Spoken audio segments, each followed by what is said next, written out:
Brunswick-Glynn County Joint Water Sewer Commission Finance Committee meeting will come to order. Okay, we have myself, Commissioner Copeland, Commissioner Browning, Mr. Duncan, and John Donahue are here. Do we have anybody sign up for public comment? No, sir. Okay. We'll move right into the agenda. The minutes from the previous meeting are there, and please review, and as soon as you're satisfied that there are no changes or the changes need to be made, I'll accept the motion to adopt the minutes. I move to adopt the minutes for the August 16, 2017 Finance Committee meeting. Second. Okay, all in favor, raise your right hands. Minutes are adopted. Okay.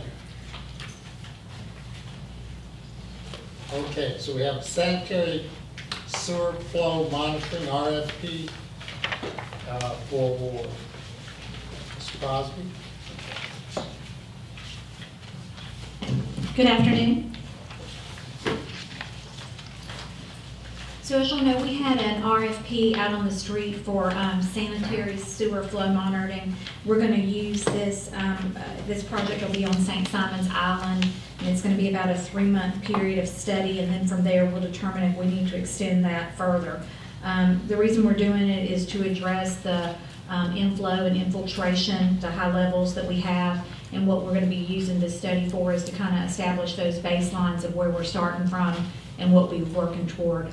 You know, over the past year, we've done a lot of talk about grouting and manhole rehab and all of that, and so this flow monitor is going to help us with that next list of target areas that we need to address. But this project is going to be focused on St. Simon's Island initially, and hopefully that'll help us dry up some of those really leaky basins and help, you know, decrease the flow we're having coming into the plant. So just a brief overview, we had 5 proposals that we received. We had our technical team of 3 people review those.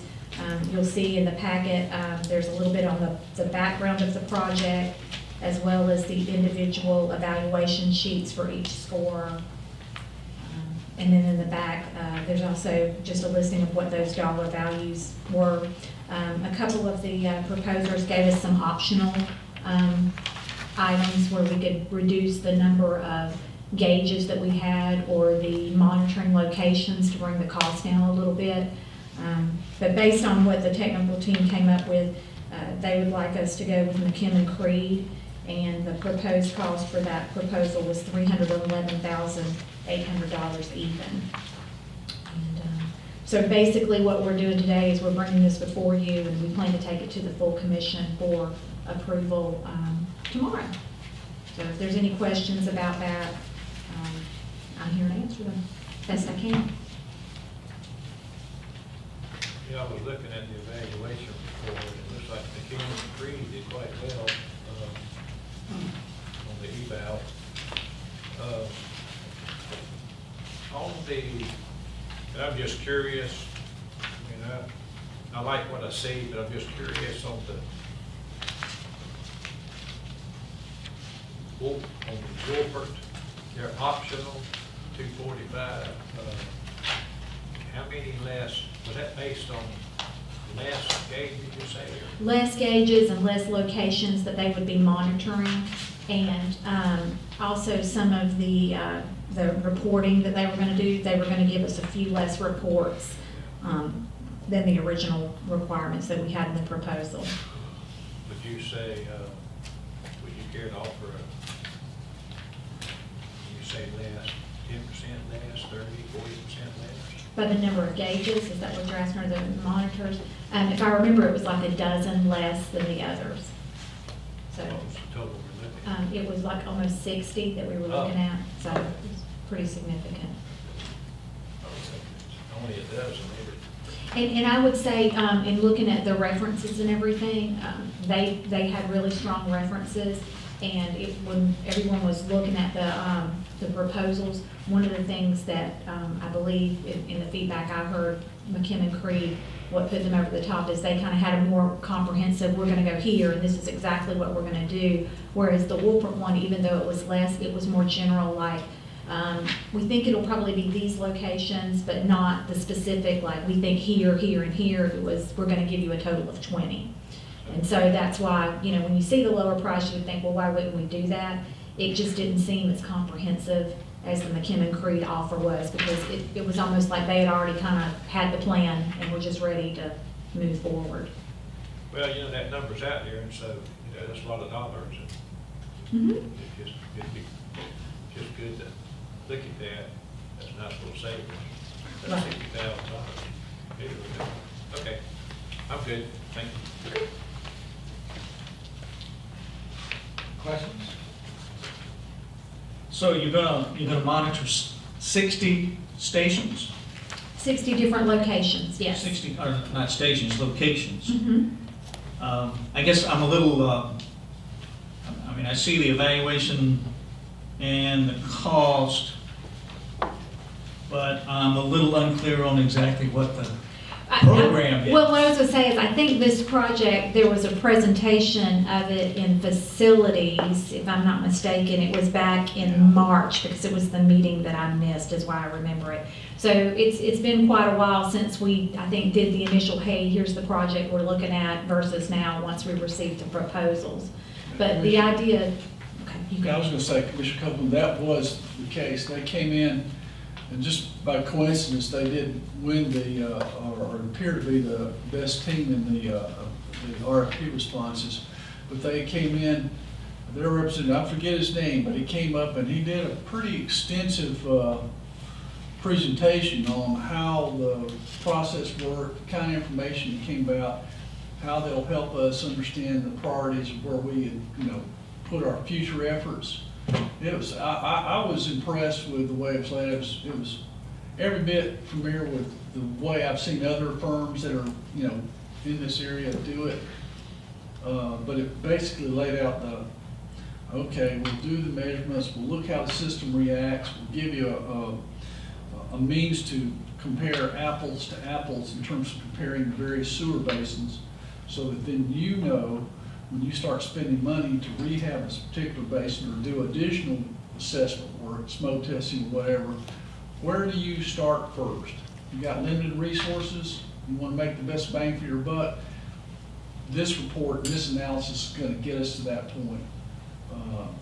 I mean, I can go down to the treatment plant and tell you, we got half the load coming in is I&I, but when it comes to where do I go out there in those 100 or 120 miles of sewer lines and start making patches and repairs and go out and talk to the owners of laterals that are defective to get them to fix it. It's a little bit more of a, so this is the tool that gets us to the next step and really be precise in the way we surgically rehab the system. And one of the things too that I noted when we were doing the technical evaluations, the way they laid out the information was really easy for our team to understand, because it was almost as if they had taken the information from the master plan and had went through there and were very specific. They were talking our locations, our jargon. It looked like what they were going to give us, we'd be able to take action on much sooner than some of the other folks were like, well, we could come in and do an evaluation, and it was almost like they hadn't really looked at our stuff, and I know several of them never came and made a site visit. So that's another reason I think the team was wanting McKinnon Creek, because they'd already sort of put in a lot of legwork on the project, and it seemed like we were gonna have something that we could take action on a lot quicker. Are they providing any equipment? Is all the gauging in place, or are they providing gauges? No, that's part of the program. They, all of these would have been providing that. We don't have these monitoring devices ourselves. Are they, will there be any permanent installation of gauging, or will they remove everything when they're finished? They'll remove the ones that they're using as part of this project, but remember, we also have our flow monitor project that's ongoing as part of that piece of the consent order that we voluntarily decided that we would do. That's right. In fact, we're putting flow meters on a schedule. We're going to basically have flow meters on every lift station at some point, so we'll be able to monitor basin to basin what the system's doing in comparison to the rain. But that's not all in place yet. We're still got a few years left in this program to get to that point. One point to emphasize before we move too much further is that in looking at our, the Dunbar Creek plant, we're doing the assessments right now to figure out what we need to do to bring that plant back to the 21st century.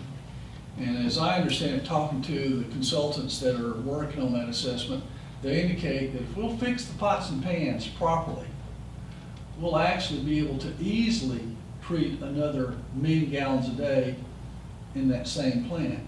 Now, being able to treat it and get a permit for it are two different animals. The permitting process, everything I'm understanding right now is that the EPD is going to be looking at the I&I issues, which we can look at the numbers, the low concentration of nutrients in the influent, and clearly, we got a lot of I&I coming in. The discussions we've had are that, they're gonna look at that, and they don't want us getting a permit for more flow. They want us to do something about the I&I before they give us a permit for more. This is our step towards making that happen. But I truly believe we need to do the rehab to the plant to make sure it's reliable for the long term and gives us the best service down the road. Eventually, that extra capacity just by doing so. But in the near term, we've got to fix the I&I, and this is a first step in doing so. Okay, Long-winded, but I have a question. Will this detect the I&I that's coming from customers' lateral? no. In fact, we do have a lot of big customers with private systems. I'm going to say that, the customer we spoke about earlier, without throwing rocks at anybody today, they have a clear problem. You can look at when it's rainy and look at their sewer bill during rain events or during a rainy month and compare it to a dry month and see the magnitude. And we think that particular customer is probably generating 50 to 80,000 gallons a day of I&I just by themselves. So you can see what an impact if we could fix their system. Now, some of the other bigger customers that have their own private assets, the one that you would think of first, they're probably mostly low-pressure grinders. They don't have a lot of opportunities for I&I to get into their system. So I don't think, they do have some gravity, but it's primarily low-pressure grinders, is what I understand. It is private. There's not a lot of ready access. We couldn't just walk out there and start evaluating. We can do some testing on their effluent coming in, on their influent, or the effluent from them, leaving their property, coming off their force main into our system and start to, this is dilute, and come to some conclusions about the quality and the amount of I&I they're generating. But as far as knowing which assets and that kind of thing, we'd have to go back to them and push that, which we may have enough in the ordinances now to go back to them and do those kind of things. Does that kind of answer your? Yeah, And wouldn't, when you talked about smoke testing and all that, those would be like your next step things once Yes. you kind of identified some That's stuff. So correct. it's kind of a progression of activity. So the first thing to do is start the monitoring, and it kind of tells you where to go, take those next steps or next looks at. well, I'm just concerned that with the age of a lot of the businesses and residences on the island, since this is where this is focused at, that they may be causing a lot of the I&I, and we're not really getting that. The private assets, particularly private laterals, just from homeowners that are connected to public utilities,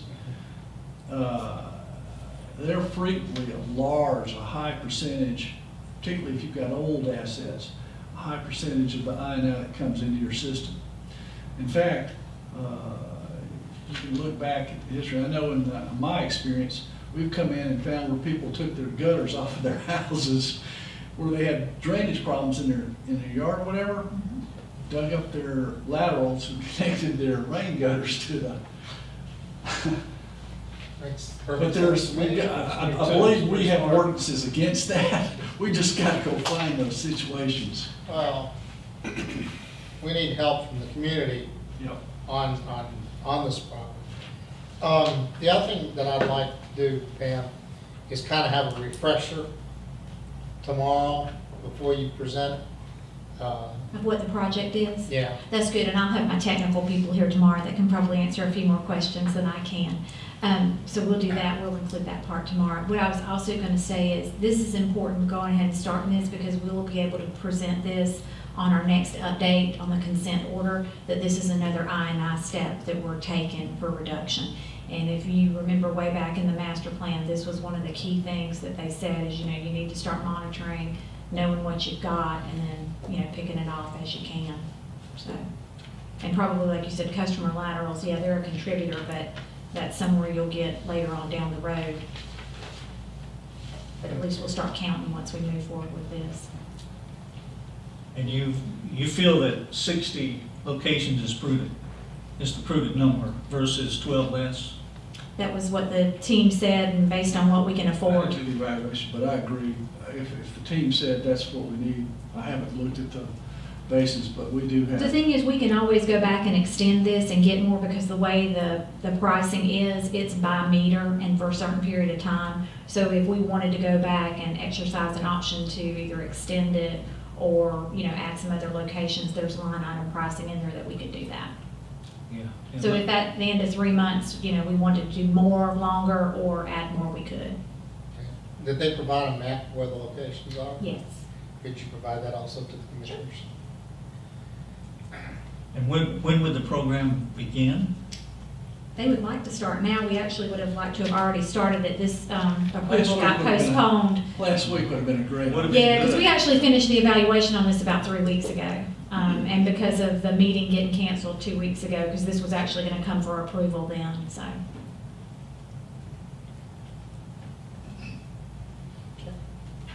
Mr. Bank? I make a motion to move this to the regular commission meeting. Okay. Second. Thank you so much. Okay.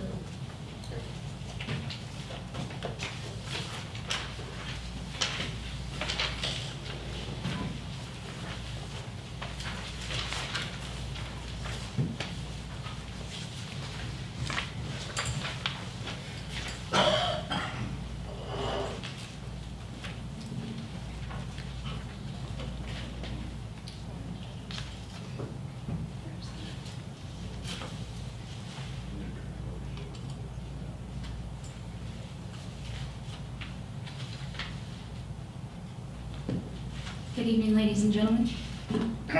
My name is Shanisha Silens, and I've been tasked to present the production totals report.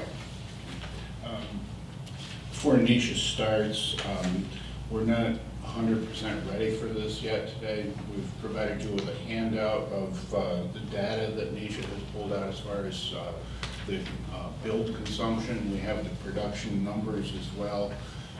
It's not in graphic form yet. What you're seeing up on the screen is the OpenGov application that we'll plan on utilizing, and some of the information is in that now on an annualized basis, but not on the month-to-month that was requested. So by tomorrow's meeting, we hope to have that either in this software, or we'll generate a separate chart out of Excel to be able to graphically present that to you. Thank you. The handout that I gave to Janice is going to reflect the information for the fiscal year 2016-2017, the amount of water that was produced.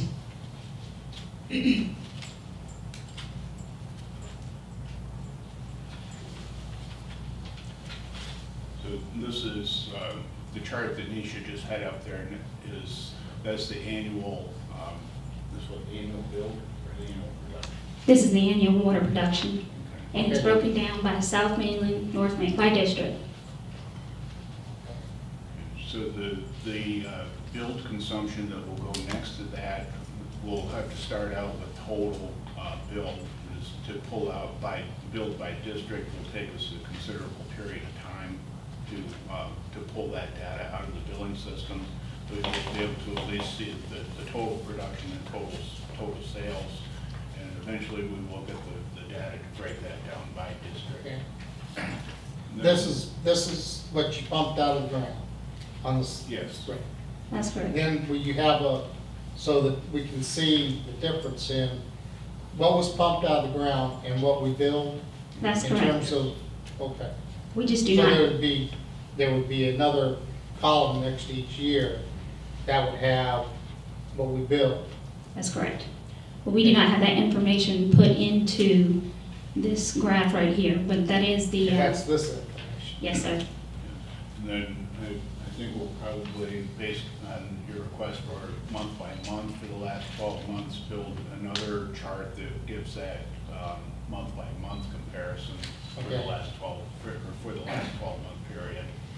So you can see if Will we there have are- that tomorrow, or? You'll have it in one form or another tomorrow, yes. I guess my question is, about what percent of our water is unbilled that we pump? The difference between built and produced, Just a I don't have that percentage percentage wise. off the top of my head, Commissioner. It's, Okay. I Do think it's- we have that in I the recall that annual it's audits? around- Yeah. Yes, it's in the water annual loss audits. audit. I think it's around 10 to 12%, I'm guessing right now. We're going from memory from earlier, 6 months ago. I will say this, one comment on that number. If that indeed is the number, 10 to 12% is a pretty good number for most utilities to go unbilled, unaccounted for, wherever you want to call it. Yeah, there are actually 3 components to that. There is the produced, there's the measured water, and then there's the billed water, because we also measure the water for self-use going into all of our lift stations That's and right. the plants and so on. And in this diagram, 2017, Yes, sir. that's only 8 months? No, No. that's the fiscal year. That's a fiscal year. That's correct. So we're looking at 12-month data for all 3 of those. Yes. It's from July 16 to end of July 16 to the June 2017. I'm sorry. And this graph indicates that in Brunswick, 1,655,065,000 gallons were pumped out. So that accounts for 56%. St. Simon's was 1,047,035 was pumped out in St. Simon's, which is about 35%. North Mainland was 399, which is 3.42%. And South Mainland was 10 million. It's one thing that the executive director and I were talking about just before this meeting is if you look at 2016 for North Mainland production, you'll see that 2017 has been reduced significantly. That's due to the interconnection between the 2 systems. The Brunswick wells are actually supplementing the North Mainland. Okay. If you click on that next to the top bar. This one here. That's one of the reasons the yellow is smaller and Yeah, the the. light blue is larger. Yes. See, that's down 3.5% from the prior year. Well, I mean, just me personally, you don't necessarily need to segregate Brunswick and North Yeah, Main. we had the information, so we put it in. Okay. Road commissioners. Would totals be just as effective if we just had the total production for our utility versus the total accounted for water or billed water?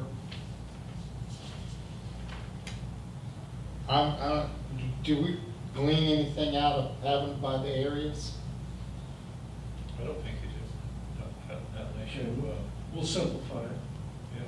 Do you think so, Steve? You know, it's a What? matter of, it's just a matter of data. Okay. So you need to Well- separate it out. Well, You mean separate Brunswick and Yeah. North Main, or all of them? well, the question is, should we separate where the water gets produced. I think, Commissioners, we have to track that for our water auditing.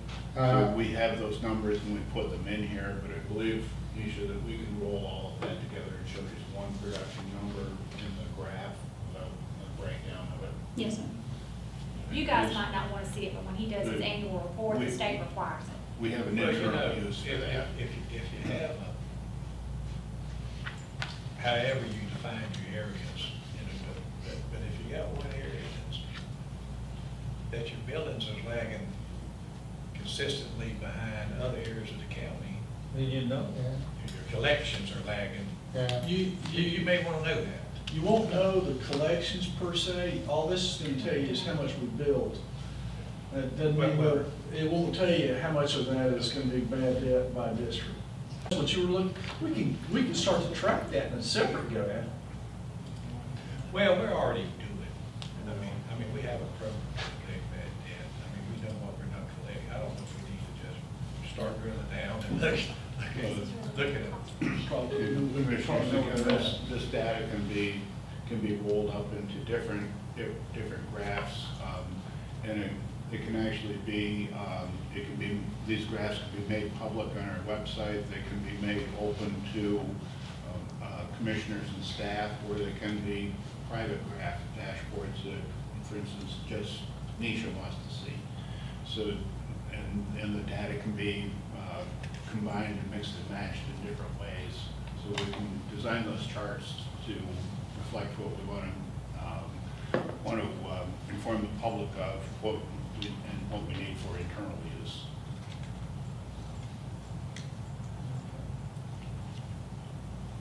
Well, we'll see tomorrow and talk about it some more. Anybody else got any other questions? I don't. Do you want to pull up that other map that we put together, Nisha? Okay. This is kind of an interesting thing that we put in the GPS coordinates of all of our meters and map that over the map of Glynn County, so you can kind of drill down in to see unserved areas. Oh, really? Yes, sir. Yeah.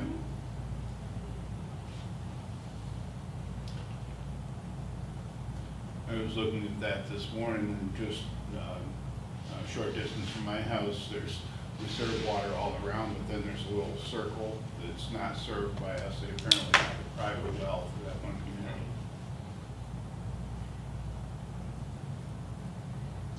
Sorry, just taking Taking a a second while. loading. I think you're getting this online. Yeah, so this is a cloud-based program.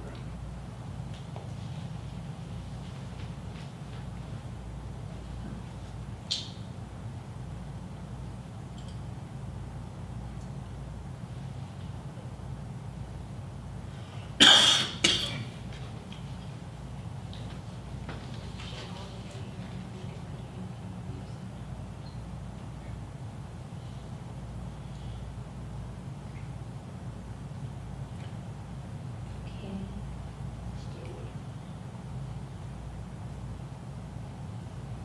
It really works much faster at your desk. It works faster than this room. So water production is directly related to demand.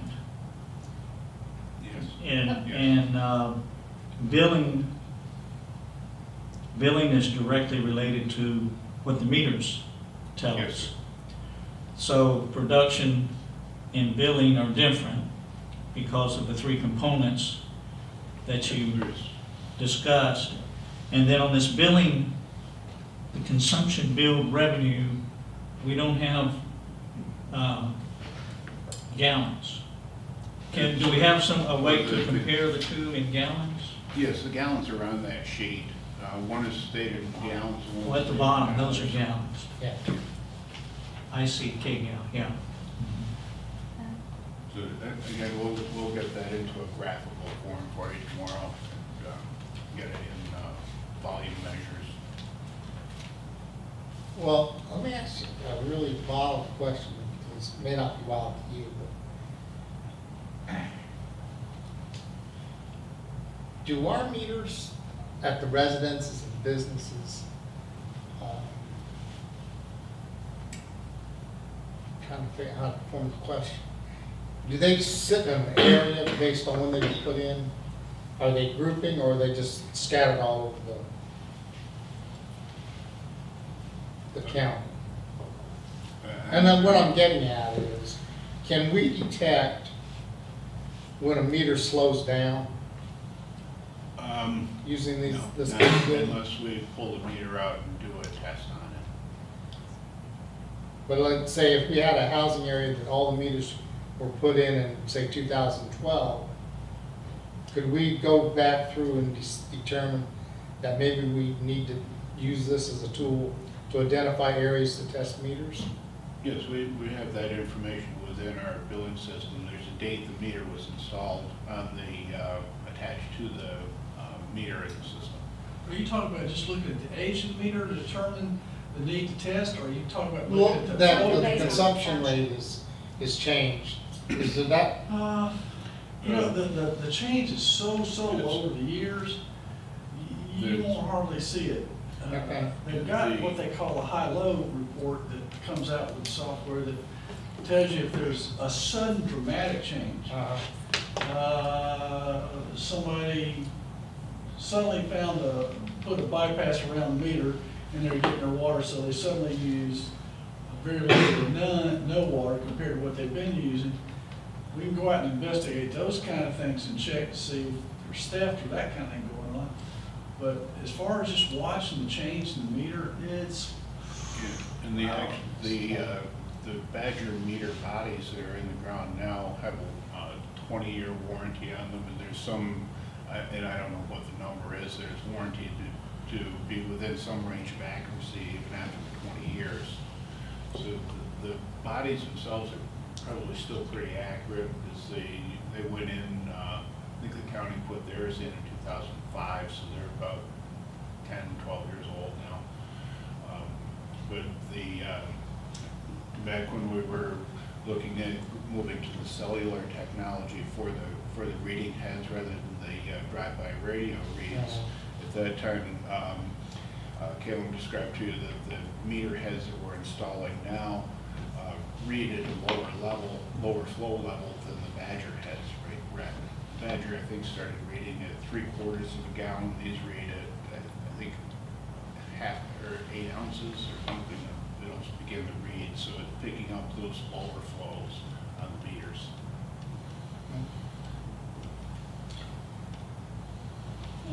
Other questions? Okay. You guys get tomorrow. Payment reimbursement plan. Results? Oh, yes, sir.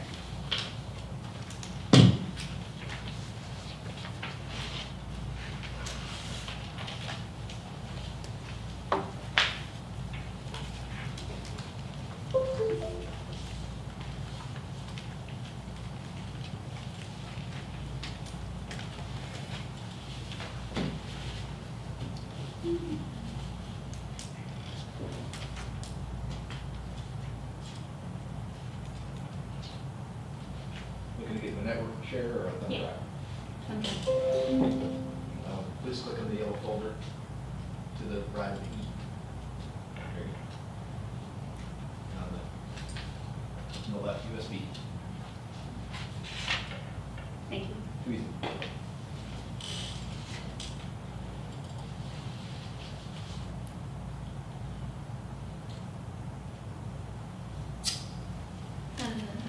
Okay, I'm just giving an update on Hurricane Irma.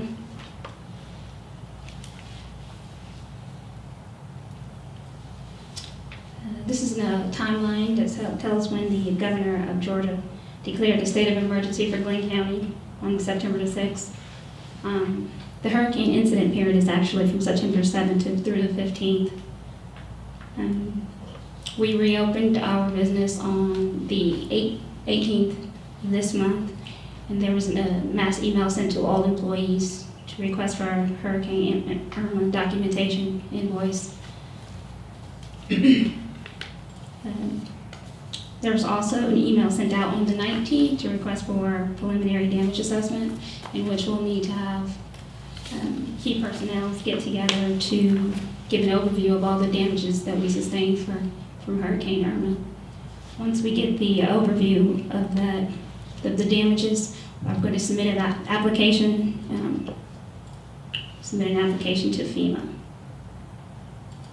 I went ahead and already submitted the application without the actual damage assessment because we do not have the cost associated with it, the cost estimates. And that way I can go back and backfill that information later. So we have not been assigned a PA, project manager, I'm sorry. But as soon as they deem us eligible, we will be assigned a project manager, and that's when I'll get all the information for the damages that took place.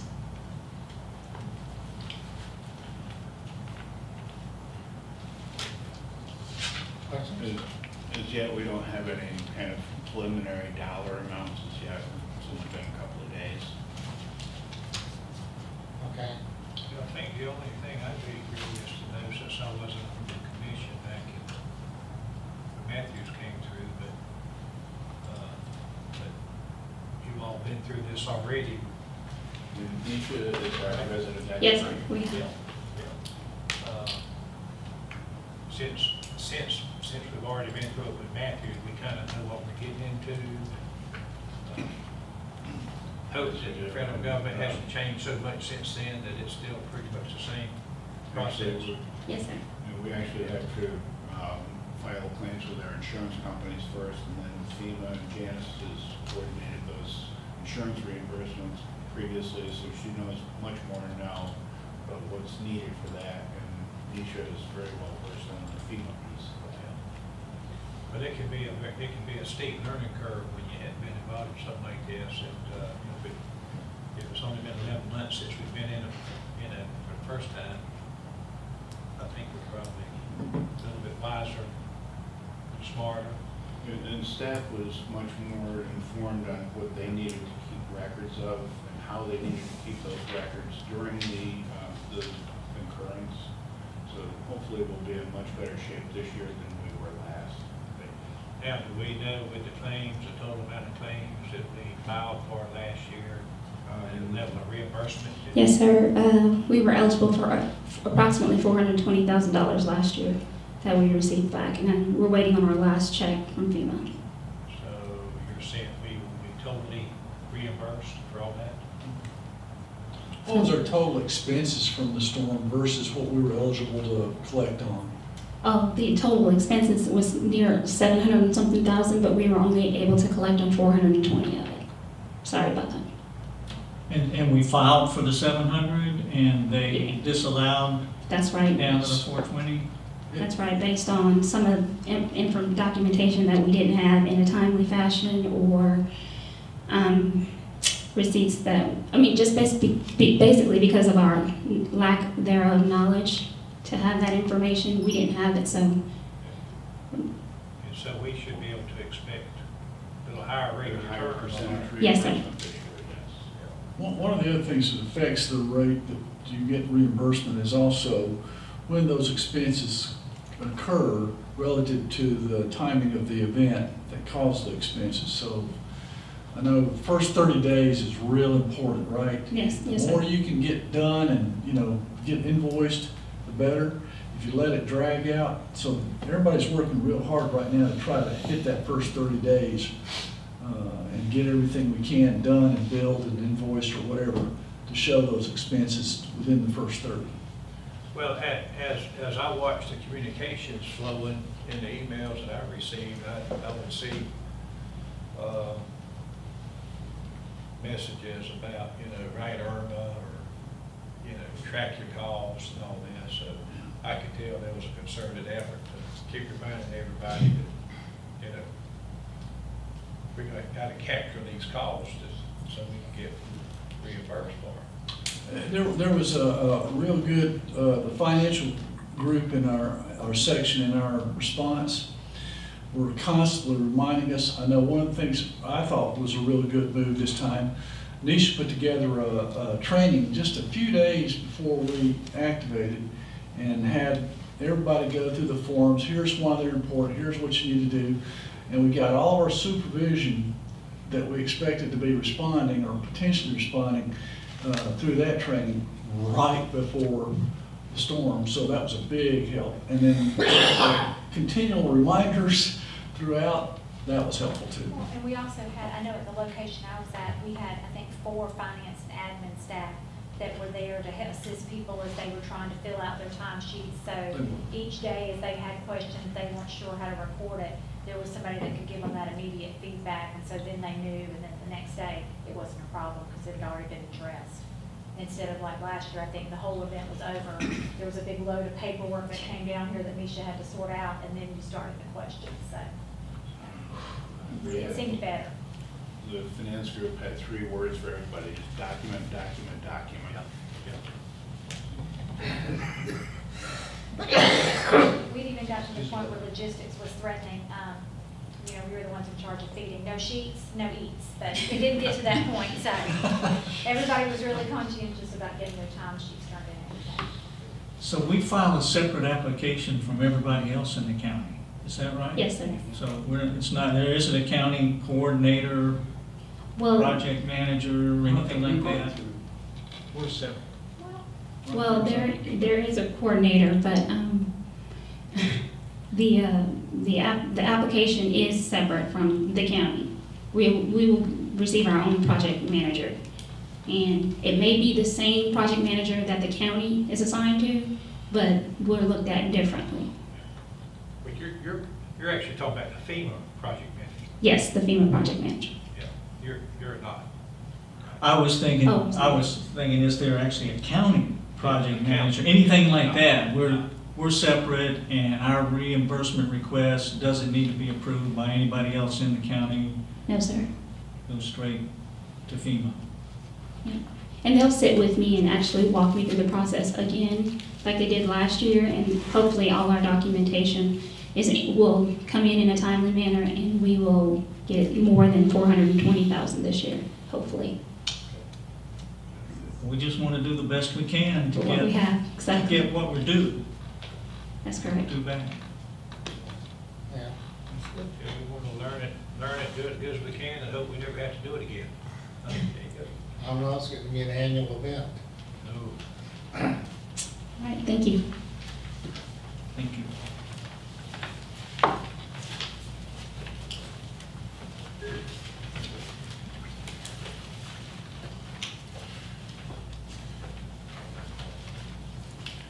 Okay. We're going to go to the Debt schedule? bonds calendar. Yes. In your packages, you have a sheet that's kind of green, commissioners. We met with Courtney Rogers and some of the other people from Davenport, who are our fiscal advisors, on the 6th of September. Well, we had a conference call with them to establish a tentative calendar of events leading up to the eventual bond issue, which we estimated to be March 1st of 2016. And this is a mock-up of the things that need to be done between now and then to get that issue actually out on the street and purchased, to provide us the funds for the capital projects that it will fund. This is, we're going to have to condense the first half of this because of the storm. You'll see we've already went past our initial bond council RFQ release, so that will probably go out at the same time as the request for underwriters. So we'll have to condense that beginning period of time. You'll see some of the necessary tasks along the way to the eventual sale.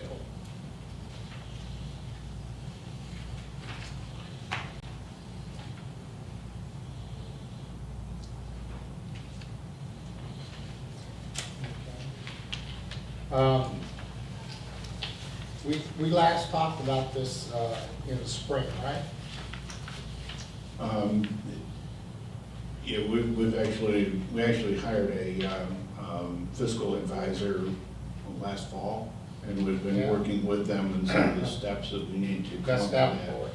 Yes. Okay.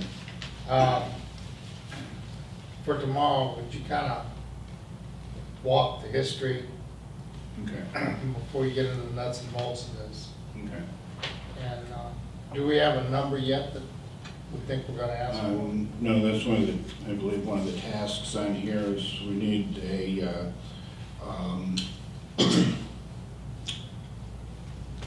it's supposed to be on here somewhere, the number of, the amount of money that we intend to borrow will have to be determined in one of these stages through here.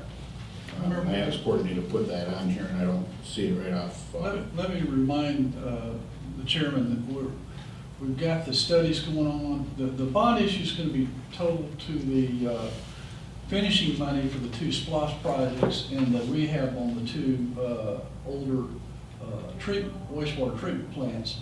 We're doing assessments on the two treatment plants right now, and we've got a separate engineer looking at the finish work for finishing the two SPLOST. As soon as those reports all come together here in the next few weeks, and we do need to check with Four Waters and see where they're at. Is Todd following that? We've already done that, And they, yeah. We're gonna have something next week, which is what we had originally agreed to the last time we Okay. met with them, so they're still on track. so we ought to have that number pretty quick. Okay. There are a number of things we need to do internally, and we'll need engineering reports, we'll need an audit and probably some assurances from our accountants. We'll need an opinion of, or a study by Ray Consultants, and we talked to Rotellus yesterday about that, along with probably several other things that are escaping my mind right now. But Davenport will be riding herd over making sure that everything is taken care of in the order and in a timely manner to get this done. Okay.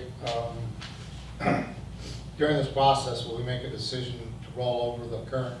That'll have to be one of the decisions made by the commission before the preliminary issues go out. We'll also have to determine what, if anything, can be done, will be done with the operational agreement in terms of distribution of that debt to customers for recovery. Yeah. I think, didn't we send that? I thought we'd already made that change, sent it over to the county. We have not, to my knowledge. Okay. We haven't sent anything to the county on this. I don't believe so.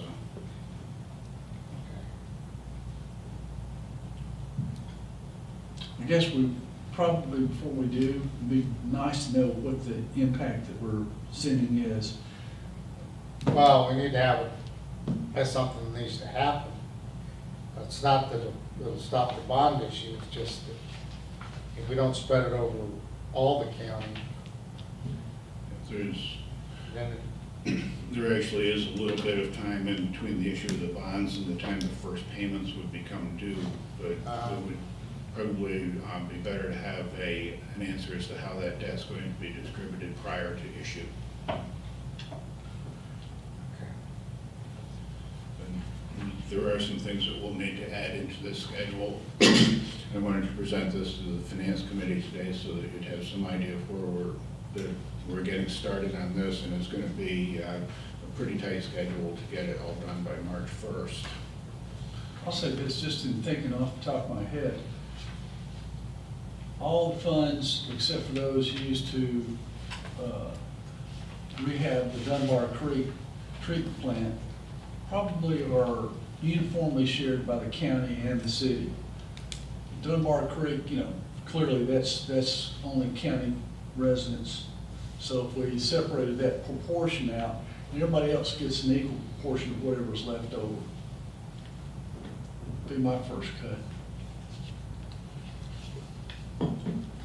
Okay. Any questions?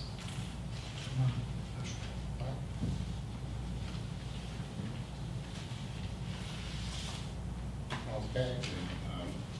Enterprise implementation.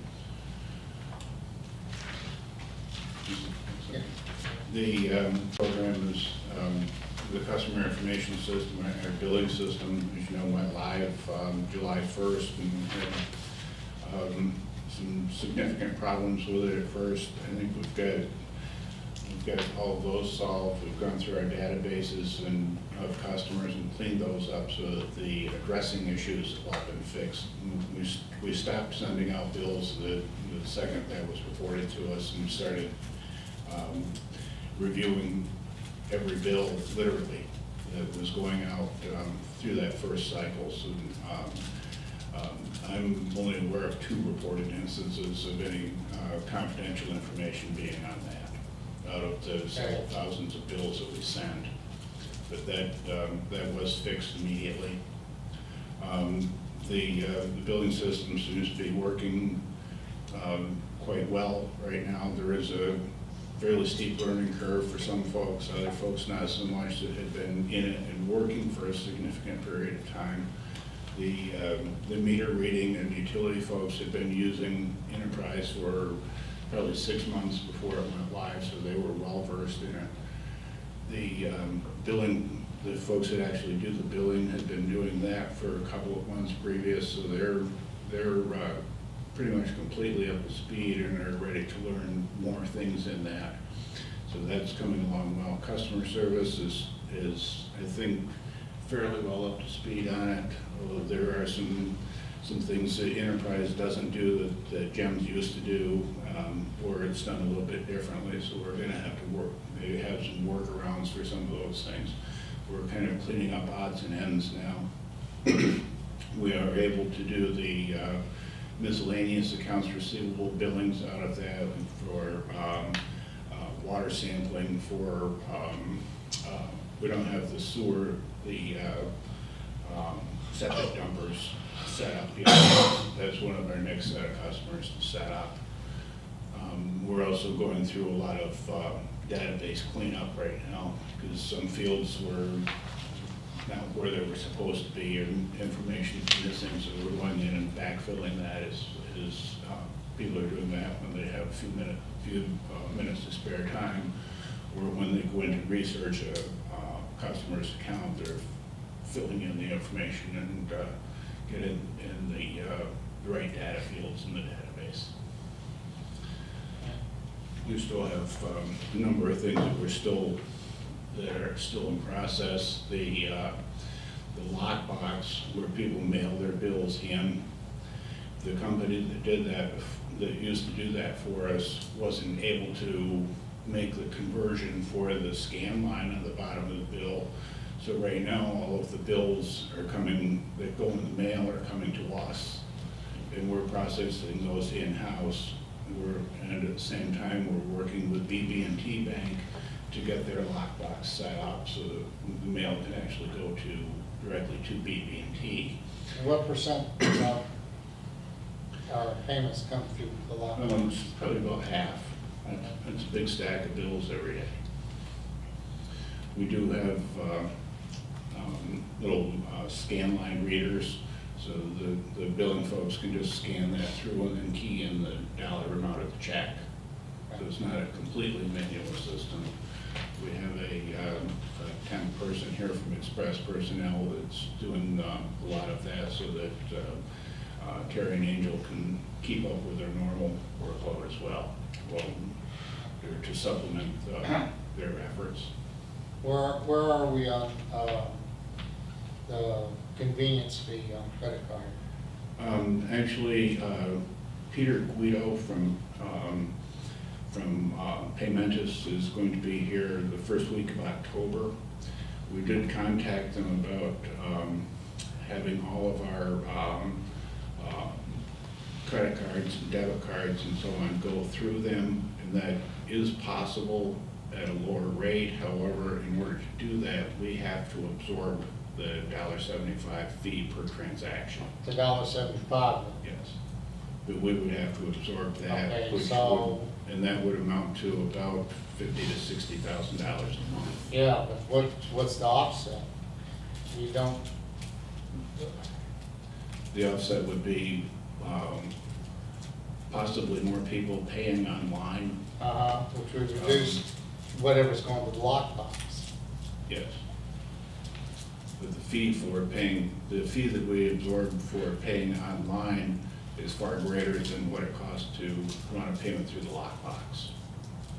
On an individual basis, I guess. Yeah. We estimated it'd be $50,000 to $60,000 a month to do that. And his numbers as far as the adoption, people electing to pay online is about 35% at max, 35 to 40% max.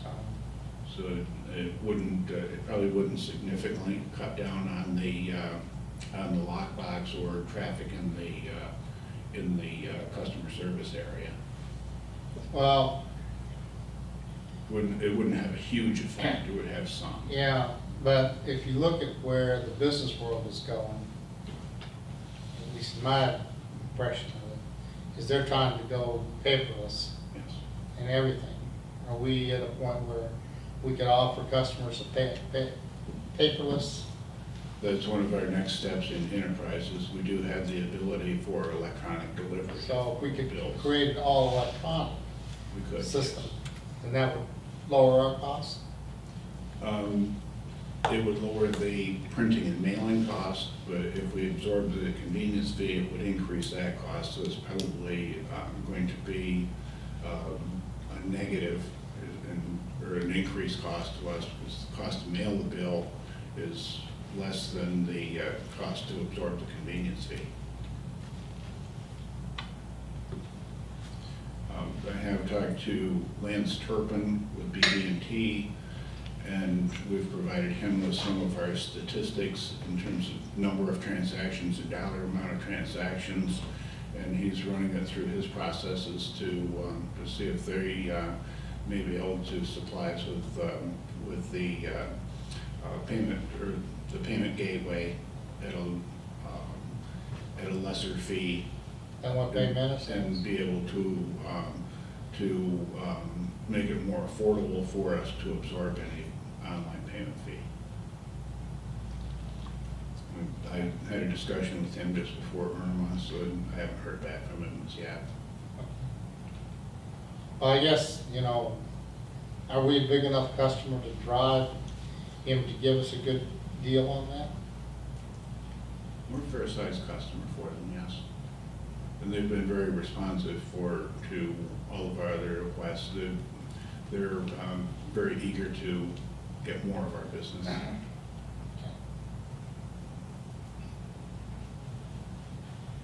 Any questions? That's a good question. It seems to me that these institutions with convenience fees, they've become very smart at knowing how much it costs us for the alternative. Yes. And so they're pricing not based on their cost, but based on market price. Yes. And Give us a market price, and if it's $4.95 per transaction, then they think that's our alternative. It's close. And when we went out for competitive proposals, when we chose Paymentus, and all of the online payment providers were in the $2.75 to $2.90 range per transaction.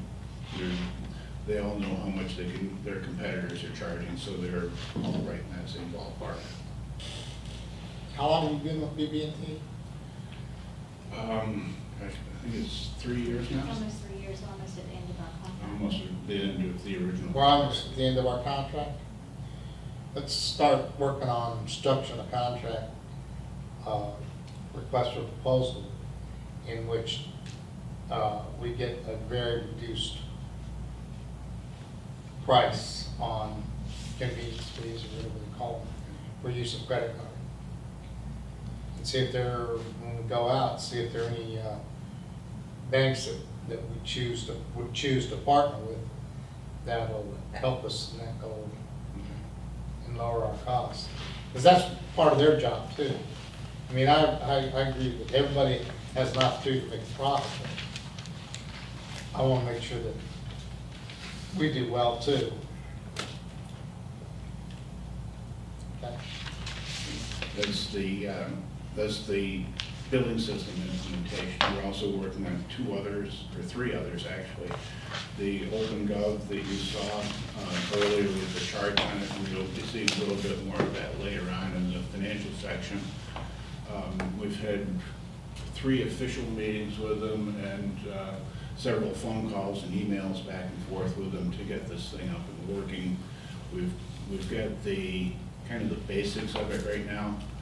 But we're still looking at online videos, how to use it, and the tutorials, and meeting and calling back and forth with their implementation folks who seem at this point to be very responsive and very helpful in putting together these things for us. And at this point, even though it's only been about 3 weeks, we're pretty happy with them. We also talked about the change in our timekeeping software through Teamwork Services. We actually went live with that, was it last Monday? The 11th.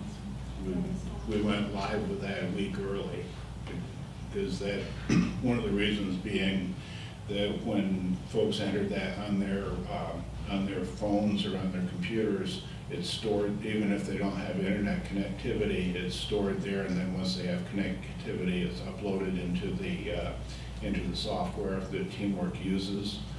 Our previous software didn't do that. If you didn't enter it, it didn't get in, so people were able to contemporaneously enter their time throughout the storm event, so it was more easily tracked.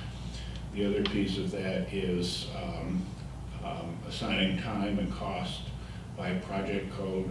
We were scheduled to do that with Teamwork the week of the storm, so that's not done as yet.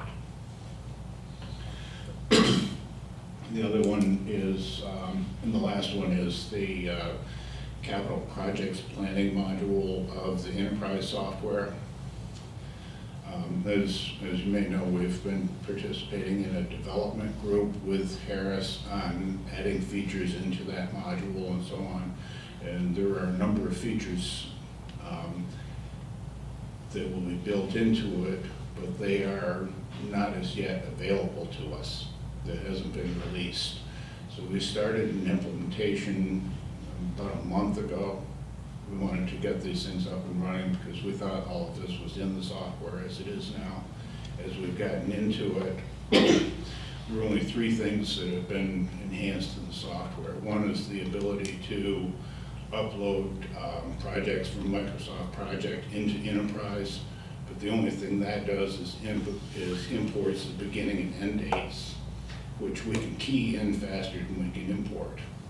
It allows us to split up the funding source into multiple funding sources for for instance, if it's partially paid for by capital improvement fees and R&R reserve, we can split that up. And what was the third one? There's one. The ability to automatically transfer a completed project into the fixed asset module, which we've been doing that manually since 2014, so that's not a big deal either. So we've essentially called a halt to that implementation until all of the features of that software are available to us, so that we don't wind up going through a second implementation of it. There's nothing in the software now that benefits us.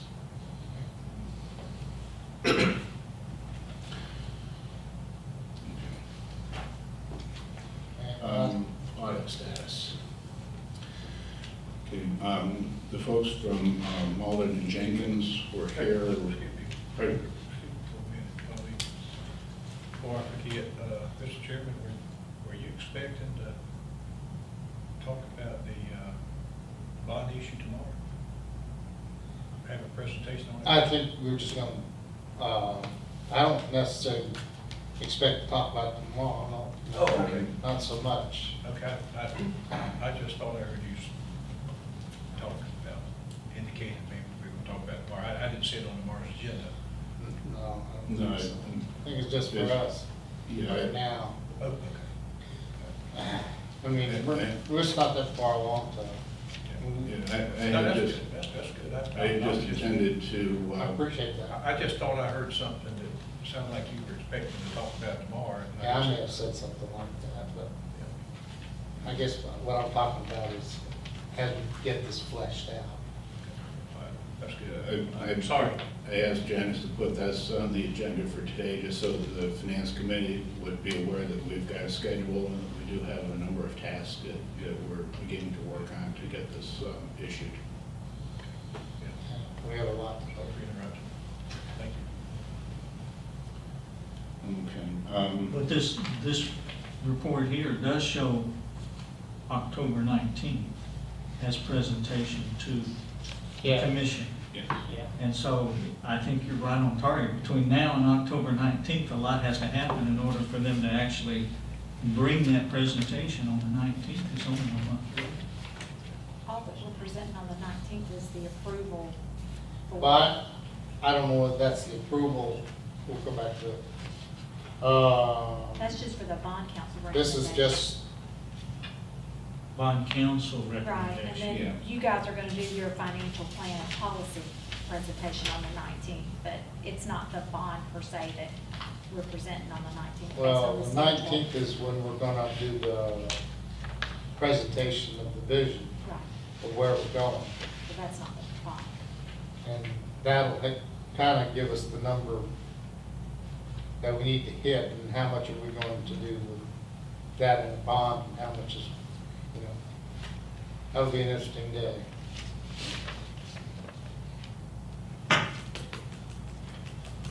Sorry to. It's okay, not a Okay. problem. Okay. Clarity is what we gotta have.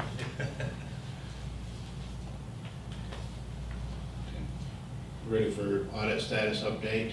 Sure. The folks from Malden and Jenkins were here next to the last week of August for their initial field work. We spent a week here digging through files and keeping us all pretty busy gathering data for them.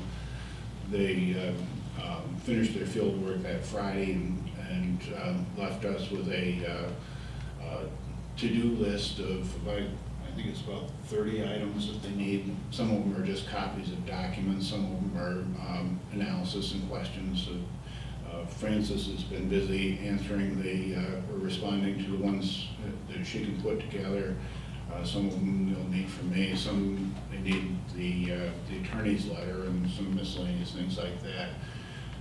We expect to have that to them within the next, all of their requests answered within the next couple of weeks. And that's coming along fairly well.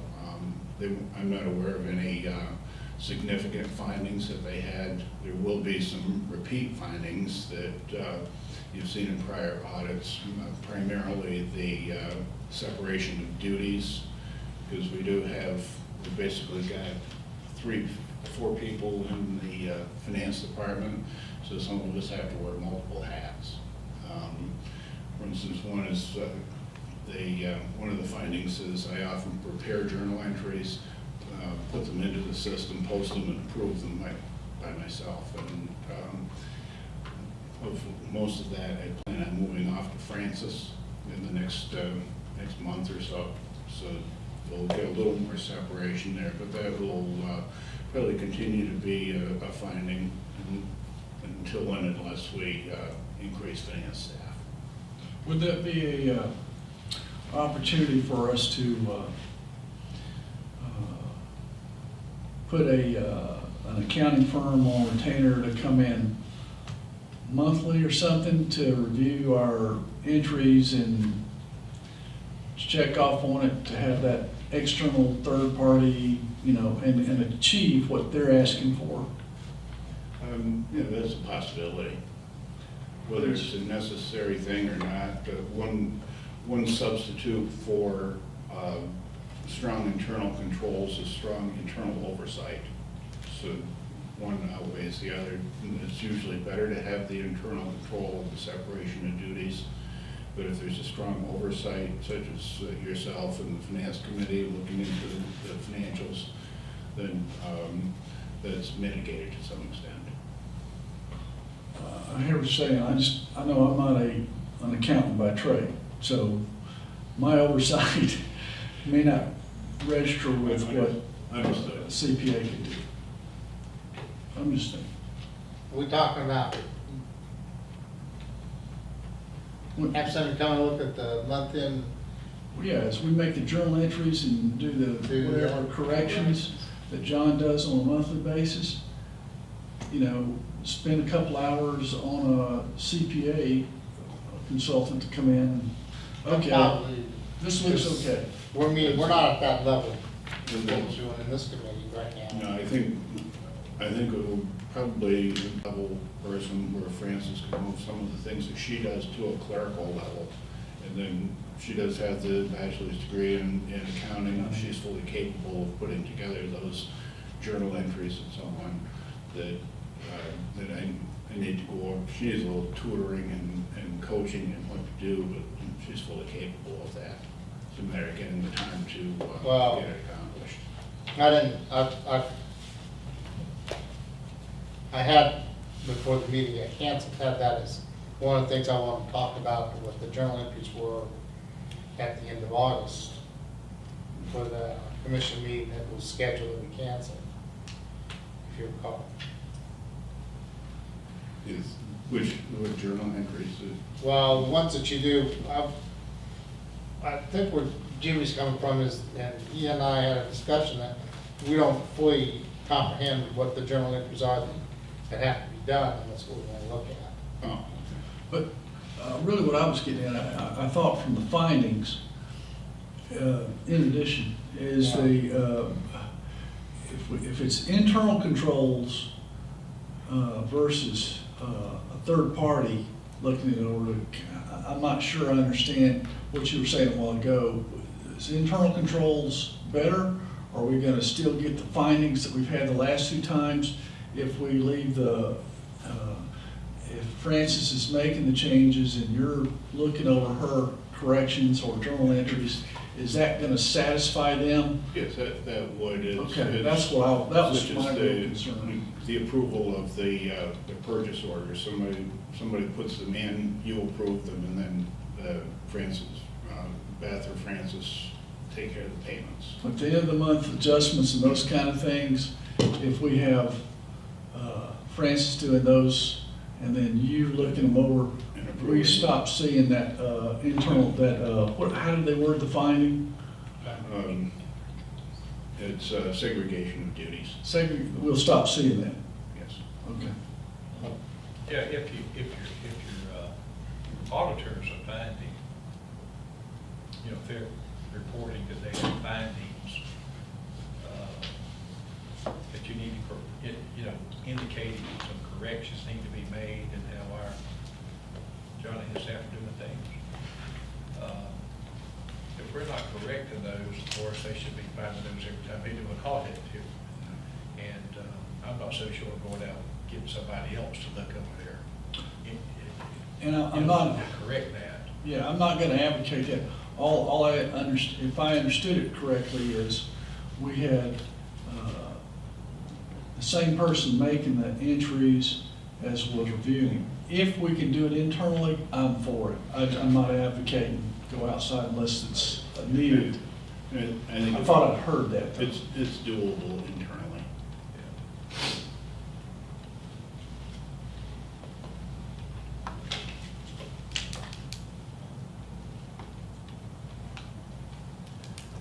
Okay.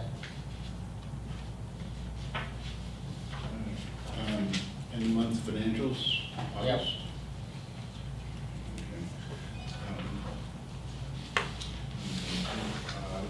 Okay. As usual, we have a balance sheet here. There are a couple of statements that Commissioner Elliott asked to have included as well in addition.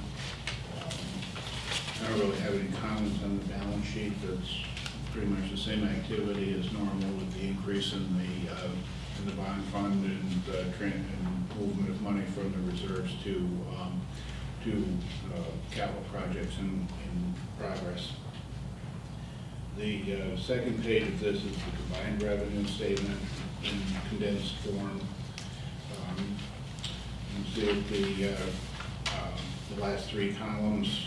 The year-to-date actual is net revenues over expenditures of $1,060,000. However, $1,033,000 of that is capital improvement fees, which are restricted for capital projects. So we're really just $27,000 to the good at the end of the first 2 months of the year, as far as operations and making our debt payments and so on, and reserve transfers. We have $794,000 of outstanding purchase orders, and again, some of those are blankets, some maybe blankets. So we're actually running at a deficit right now if all of those purchase orders were closed at this time. We're very, very close to break even during the first 2 months of the year.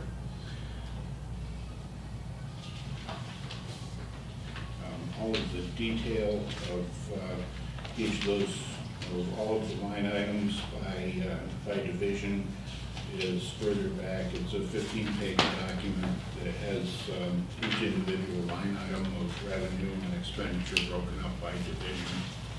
So we can go back through, and I haven't had a lot of time to go back to these to do any kind of analysis on them. The storm kind of took away a lot of our time in doing that. The third page in is the historical overtime by division with 2018 year-to-date budget and actual year-to-date in the last two columns. You know that the finance division is significantly over budget at this time.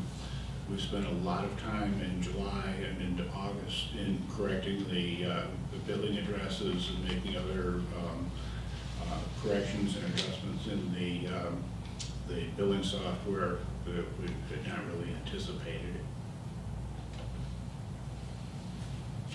Could we talk about that for just a minute, please? The overtime, if I can interrupt you. And I don't know what the answer is. I'm struggling with what the question is. But at the last overtime report that we had a couple of meetings ago, the last meeting was canceled, so I guess the one before that, we had an overtime report. Yes, through July. And that overtime report had more components or more line items on the report. I'm going back to memory. Actual salaries were there for each division. In some way, I was able to pull that number somewhere when I was looking. And then there were overtime. There were the overtime hours actual, but we also had for each year 14, 15, 16, 17 actual and budgeted. And so I was looking at the budgeted numbers versus the salary numbers, and there was a trend, and this is what some KPI analysis will do for us when we start getting that sort of thing going, I believe, is it'll generate some questions. Like, there was a consistent amount of budgeted overtime for every year. And that amount was for some divisions, it was 20%. Mm-hmm.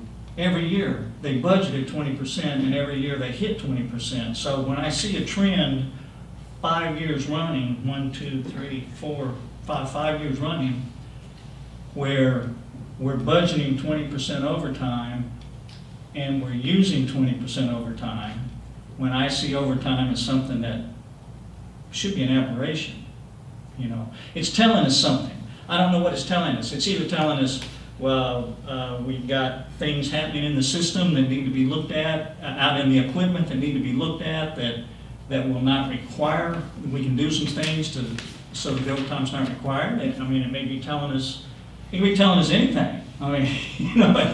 But there's a trend. There's a trend of 20% overtime every year. And I don't think it was ever any less than 10% in some departments, and some as much as 20%, and it was just consistent. And And I'm wondering what that's telling us. I think the division that you're talking about is the treatment plants, and because those are staffed 24 hours a day, it's been the ongoing theory that it's cheaper to pay the overtime to those employees because of the fringe benefit computation, or the fringe benefits associated with hiring enough new employees to cover that time. And that's been historical since the beginning of the Joint Water Sewer Commission. I think that's the division that you're probably So talking about. in that situation, it's 24/7 coverage, or weekend coverage anyway. Right, it's Yeah. 24/7.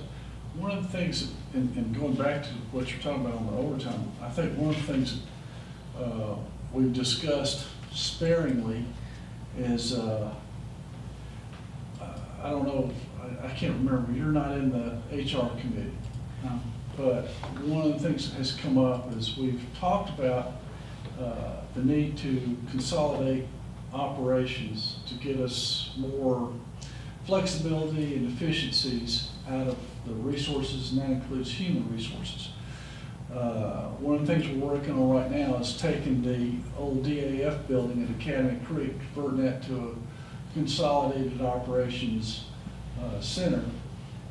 But my goal was to identify a operations director as a champion that would be located there. As we brought everybody together there, start to look at these KPIs, including overtime. And I think just in walking around, there are some opportunities for us to analyze what's going on there. Certainly the fact that we're now starting to implement asset management at a higher level. And talking to our new deputy director, we've talked about the need to find a champion that makes it their business to help the various superintendents understand what the variables are and what they do to get things done, to analyze it. And overtime is one of those key expenses. In fact, even just talking to one of the superintendents that was talking about, hey, SCADA is killing us. We're going out there and responding to all these errors and communications issues that we've got to respond to, because if we don't, we could be having an overflow and not know it. And looking at that, we find out, okay, the SCADA system is antiquated. It doesn't provide the reliability we need. But we also have two others, and we've got it broken up into 3 different providers.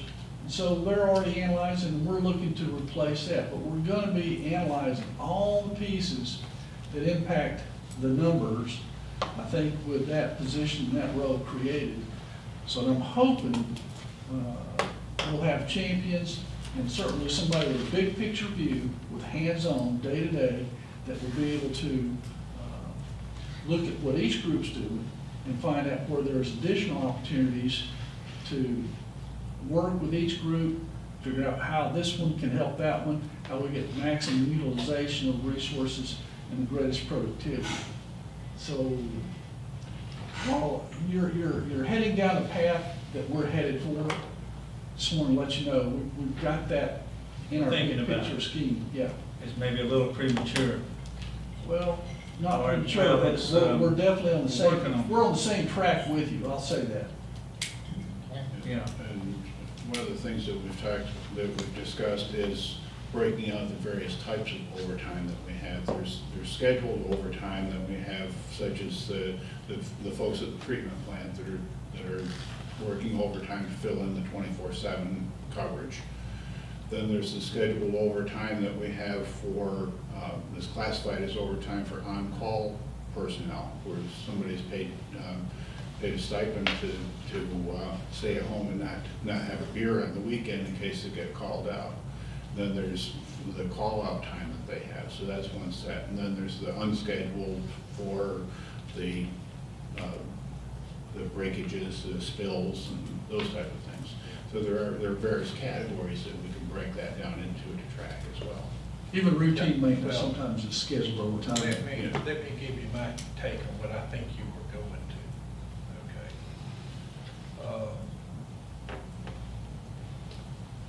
First off, you have to budget consideration every year. And how do you budget for your operations? You know, running joint burning sewer, same as we do with the county government. You gotta have dollars on your expenditure side for everything.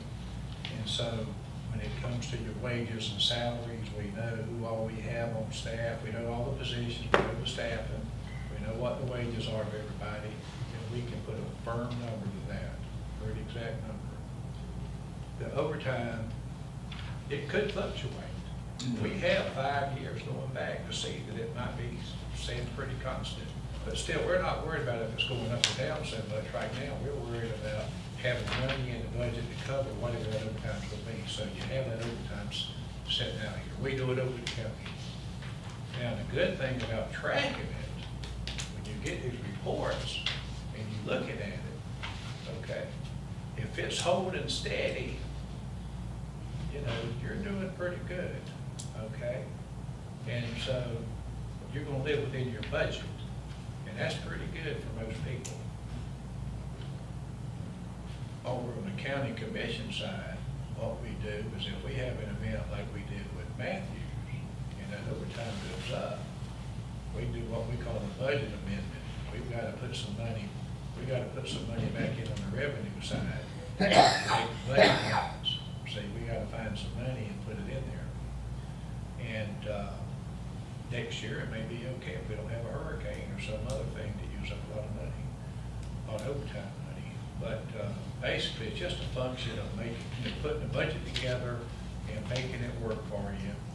And then you react to whatever circumstances that you hadn't planned on come up. I think what you're looking at, that's really all you're looking at. Okay, it doesn't, having that overtime as a separate item. I think you may be concerned, why do we have that overtime out there as a separate item? I don't know. No, what I saw was a trend, and I think what you said is very true. We need to make sure, because of the way we operate, we've got to make sure we've got enough money in order to run the system, and we know that over the last 5 years, we've needed 20% overtime in order to run the system. So we're going to budget for that because we know we've needed it. And that's likely the reasonable thing to do, just so that we don't have to look for more money next year because we didn't budget for it. I'm not suggesting that we eliminate the line item. Yeah, okay. I'm wondering, to me, I look at it and I thought, well, maybe that means we need to hire another person in that department, you know, so it's not overtime. Or maybe that means there's a system, something that we can put into place by rehabbing equipment so that we don't have those failures occurring to require the overtime anymore. There's a trend. Well, And I'm wondering what's causing it. Let me say, I've asked as many questions about overtime over the county government side as probably any commissioner around, and this guy here to tell you. But what you'll learn is, okay, while we have staffing, all these places, you're gonna have people that don't show up for work sometime, somebody's gotta work over to take their places, somebody gets sick, and so there's gonna be a situation where people have to work overtime. And it happens, you know, an operation like this. We have it all the time. And by us, and we have the same format. We have the same format. Our problem over there is that it's gone up, like in one department, from $300,000 a year to $600,000 to $1.2 million. Okay. Did the staffing go up? Overtime went up. Without staffing going up too? Well, not without, and so we were faced with having to, we said, well, the problem is we don't have enough people over here. Well, why are we hearing about that now? You know? Yeah. And I don't think really, well, I don't even want to go there. I don't think that was the real issue, but. I mean, I've seen that in. But look, it will, by having it this way, it will, if you're tracking it, when things start getting out of hand, and where you learn that it's out of whack is not when you go to do the budget again, it's during the year when they've used all the overtime up. Now, if somebody's working overtime because somebody didn't show up to work, okay, whatever happened to him, but that person's not going to get paid unless their salary. The one that didn't show up to work is not going to get paid. When you move that money's in there for salaries. You budgeted even though you got line items, you budgeted money for salary or the hourly wages, and you budgeted money for overtime. We get sick leave though in Yeah, sick. vacation time. Okay, well, but usually it works out. Your wages, the money budgeted for wages and the money budgeted for overtime, it usually works out. For whatever reasons that are causing overtime to happen, it just works out for us unless there's people being allowed to work overtime when they shouldn't be. Well, one of the things I looked at there, I thought about was 20%, 5 years straight. We're running our horses pretty hard for 5 years straight. If people aren't showing up and somebody else, if that's one of the reasons, and somebody's working more than 20% overtime, it could be going up. And that's a pretty hard, that's a lot of hours for somebody to work 50 weeks out a year, 5 years straight, to continue to work that much time.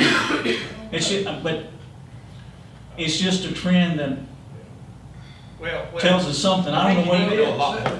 You need to know a lot more because it is. Yeah, well, and I think Commissioner Branning's right. It is division, department.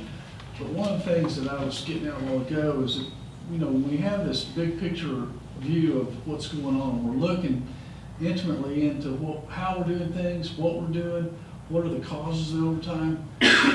One of the things that we're going to be trying to capture with our asset management program is the continuous improvement mindset. Continually looking at what we're doing and measuring all the little variables to figure out how we can tweak them to improve on that number. I can't explain why one part. I do know anecdotally how some of them get there, but we want to look at everything and we're going to do our best to pull back on that. Hopefully not work people quite so hard, but we're going to have to get a clear understanding of what we're doing and really start to measure the effects of the things we change to improve on that. And that's part of the asset management program that Andrew is going to help me, and we're going to try to get champions. But the bigger piece is going to be having that operations director sitting up there looking at all the resources and having the wherewithal on a day-to-day basis with this consolidated operation to say, okay, today, Fred, you're going to work with Bob's crew over here. I know you don't normally work with that group. They're short a man, and you guys don't have a full day today. We're going to just, let you take a hike and come over here and things like that. Fill it in where you need to. Finding out if the equipment we've got, like you were suggesting, is that the right equipment to do this? Is there a more efficient way to get it done? Do we need better equipment to facilitate what we're doing on a routine basis and get those? That's all part of what we're going to be working on, and developing measurables or KPIs, as you call it, are all part of it. I think when Chairman Elliott asked us to pull together a vision workshop for October 19th, that's going to be part of it. We're going to be talking about where is it we need to go to take this utility, the best performance, most effective, efficient performance at the lowest cost. That's also going to mean us developing the measurables or metrics, KPIs, whatever term you want to use, and start to measure what we're doing. I think we're investing in the tools. They're not all the way there yet to really use them as effectively as we'd like, but we understand what we're missing and we're working that direction. I think the workshop on the 19th will help shed a lot of light on all this. Yeah. I think we're going in the right direction. I hope. Are you still looking at offsetting work schedules? I am. It's different for different areas. And Yeah, I know. one of the things we've talked about, and I know because I've seen it happen, you get a lot of overtime. People get in the evenings, there's water spraying up out of the street out in front of my house, or the sewage is backed up here at my house. I can't flush my commodes or run the dishwasher or whatever. You get those after-hour calls sometimes because of reactive maintenance. Well, one way to do that, to compensate for that has been tried and proven in other places, is